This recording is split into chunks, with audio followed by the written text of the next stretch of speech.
Right. So we're back online. We were talking about niches. So what I wanted to know, for example, this year is the year of AI, right? So I'm going after a bunch of AI companies and I've got a bunch of AI clients. What niches That's are hot like that for you or for some of your clients? Where have you been seeing a lot of interest and traction? What industry? I think currently lawyers, I'm getting good traction on lawyers, and Why do you not a think is lot that? of because of the offer I'm selling, it's really good. So I really think that that's making it work. But for local businesses, I'm not really getting some good results with that. But yeah, that's what I think. So look, I don't really think that it's a niche that is hot or declining. It's really the offer or service you are selling.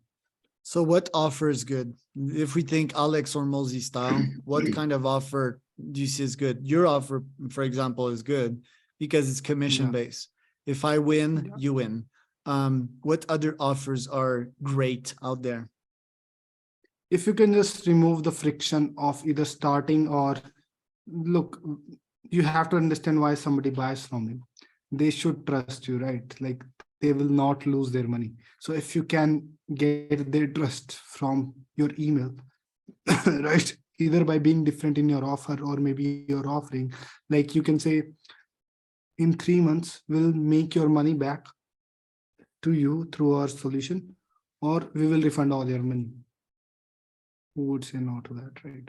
But Yeah. if you are just selling retainers without any guarantee, it makes a lot of difficulties if you are not in the market for a long time, because you don't even have credibility and you have a bad offer. So it makes things really difficult and you are just shooting in the dark, like Yeah. you get inclined. But having a good offer and a real product market fit makes a job a lot easier for even us and the client as well, right? Yeah, I agree. If the reputation and the brand is not there yet, you need to have a very strong offer. Question for you: how big is your team? Tell us a bit more about like who's in your team. Are you solo or do you have copywriters? Do you have researchers? Who's in your team? So I do all the copywriting. So I think I'm really different in that, because what I always look to do is something different from what everybody else is doing. So I have identified what is unique with me, and I have used it and running with it. But I have a team of like 3 people who help me in lead generation, like researching the leads. If I want to personalize the list, which I mostly do, right? They do that, and I have someone who manages reply. I do that as well, but I'm trying to train someone who can handle it, because as we are growing, I can focus on either on copywriting or managing inboxes, right? And we have like 115 boxes, so I can't really handle all of that. Got it. In your processes, me, I use Apollo, I use SendGrid to send the emails. How does it look like for a client if they decide to start with you? Do they have a kickstart call? Do you follow up with them? Is there reports? Tell us a bit more about the process of how you run a client campaign successfully.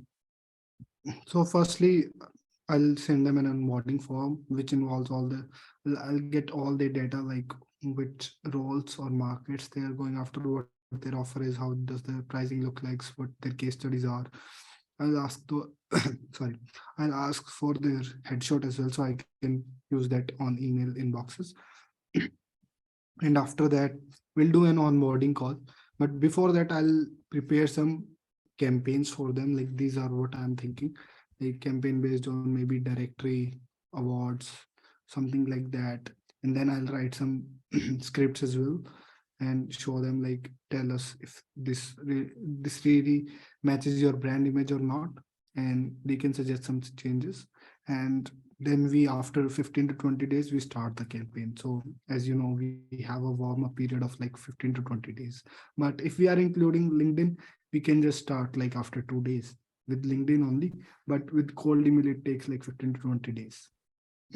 So if the client accepts LinkedIn, so is it because some of your clients have issues sharing their LinkedIn yet?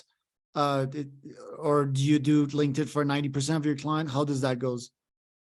Yeah, I do most of my clients LinkedIn, but it really, I don't need their LinkedIn account. Basically, I need to see whether their industry is on LinkedIn, or if it's easy to identify the targets on there. So that's what I'm looking for. If I can't do that, I won't use LinkedIn. But I think LinkedIn is working good for us right now for some of our clients, but for not of not all of them. So with LinkedIn, how many connects do you connect per day? And do you use Sales Nav or is it just LinkedIn bare bones? I with Sales Navigator, I have seen we can send a lot more requests. So if you can use that, use it. But if you don't, we still send like 100 requests a day, and we get like 15% acceptance. So 15 connection a day, 20 days a month. So that's like 300 contacts, and we then get like 15% reply rate on that. So there's like 40-45 conversion for conversations, and around 25% of them are positive. So that gets like 5 to 10 good calls from LinkedIn. But with email, it's a lot more scalable, right? Because you can even send 1,000 emails a day without needing to build a LinkedIn account from scratch. You can just buy new accounts and start sending emails. With regards of metrics, how do you know if a campaign is successful? What metrics do you look at and what percentages do you look at?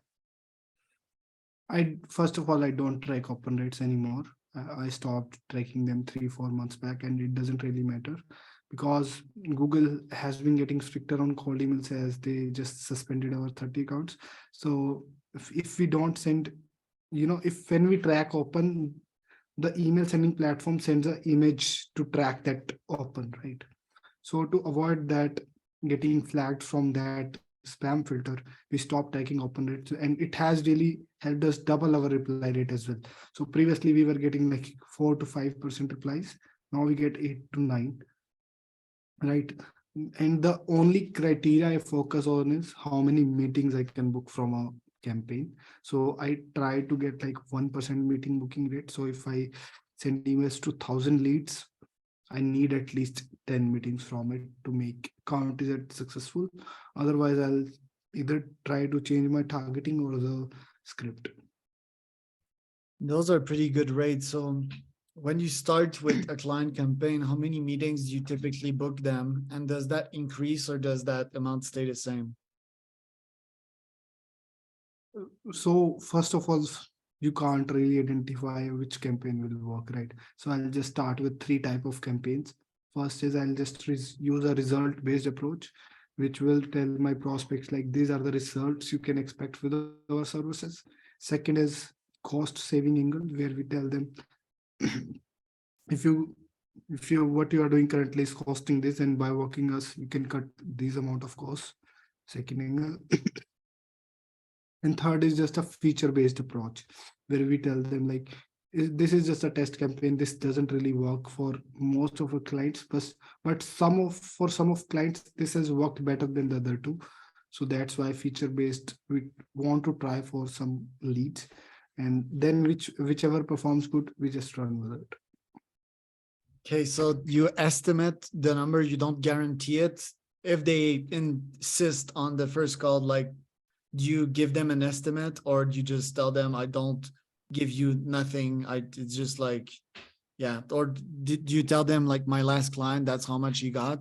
Because I feel that when Yeah, you don't tell the clients how many meetings you can generate, they kind of get turned off. we give an idea like we can get you 15 to 20 calls a month, but we do a full disclosure like we don't guarantee anything to you. Yeah, yeah. Because and since this is just a performance based partnership, they don't really care, right? Yeah. Even if they don't get one meeting in a month, they know we are doing our best to get them meetings, but it's just not a fit right now. And when we click the right script in the targeting, we can get 20 meetings in a month. But until then, we don't guarantee anything because we don't really have any numbers before. And when they are paying for performance, nobody is getting turned off by any uncertainty because they know in sales there is a lot of uncertainty. Yeah. What about the closing rate of the leads you book, like the quality? What's the usual closing rate on the leads that you give to clients? On average, our clients close 20% of the leads. So 2 out Pretty of good. 10. But our best has been closing 45% of the leads, and they are really impressed with them. What So, niche was that? and and they do Facebook ads, so Uh, you can see well, like that's that's still pretty pretty competitive. surprising because Facebook Yeah, ads, there's so much competition. yeah, I'm sure you are familiar with it. You are doing outreach for so many companies, and you know how Yeah, difficult and is I mean, I've Facebook owned a ads. Facebook ads agency actually, so Yeah, you know better than me in that regard because I've not done it, but I've heard, and I have previously tried Facebook ads for some other companies, and it didn't really work well. But for mm. this one, it's a bit of unique offering, so that's what I think. It's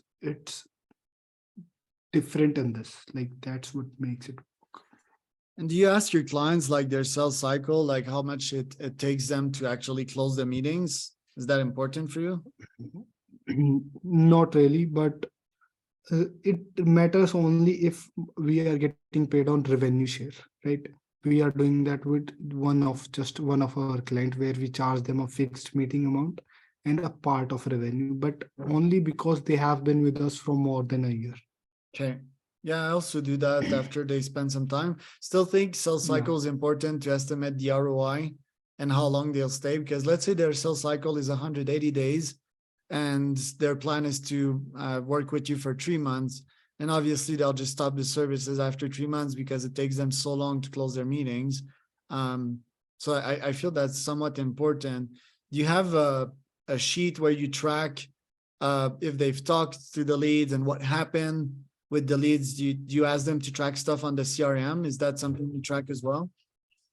not really, because most of our clients have a really short sales cycle, like 1 or 2 call closes. And if somebody is not getting enough good leads, they can tell us. But we don't really care about closing. We just care about getting qualified leads for them, Yeah. because we don't want to tie our results or payments to their success of closing, right? Yeah. No, well, not the payment, but like their success is conditional to yours, like in most industry. Which leads to Yeah, my next question. Like, what's your what's your churn rate slash renewal rate? Typically, do clients stay with you forever? Do they stay with mostly. you in average for 3 to 6 months? Like, what's the duration of your campaigns? Mostly it depends. If you stop getting results, they will leave, or you will just tell them like it's not working anymore. But there is not a lot of churn rate in this type of offering because it's more of like a partnership.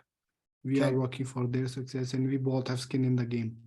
Do you They want refuse to get clients if it's partnership, if you think that their product is not closable or that they're not super reliable? Do you refuse some clients? yep. I refuse to work with someone who is just doing what everyone else is doing. Right? Yeah, they have low They product don't have. market fit, and but the challenge is like Let's say, knowing that, because sometimes there's clients that look really bad on paper, and then you yeah, start their campaigns and magically they get a bunch of leads and it's working super well. yeah, right. Because yeah, like with this type of offer, it's like they need to obviously be qualified. I think there's a lot of incentive for them to accept the meetings. um the closing rate must be a bit lower though, because it's like, yeah, most of your clients are from the US, I would guess. Also, satisfaction must be pretty high. Just that, also, like when you start campaigns, let's say that you accept a client and they're not as well, their offering is not as good as they used to be, as you used to think they would be. Do you also give up on their campaigns? Let's say like you've hit 3 months and you've got only like 5 meetings of like so quality. Do you give up after 3 months or? Yes, because the opportunity cost. And if we focus or give this much attention to the client whose campaigns are working, we'll make more money, right? So Yeah, we because have you have a to team to pay, you have identify a softwares. point. We have to identify a point where we just have to say them, hey, you can't do this anymore. And we just did that for one of our client because we weren't getting the results, and they were disqualifying like 60% of the leads we were getting them. So we thought Wow. it's better to stop working.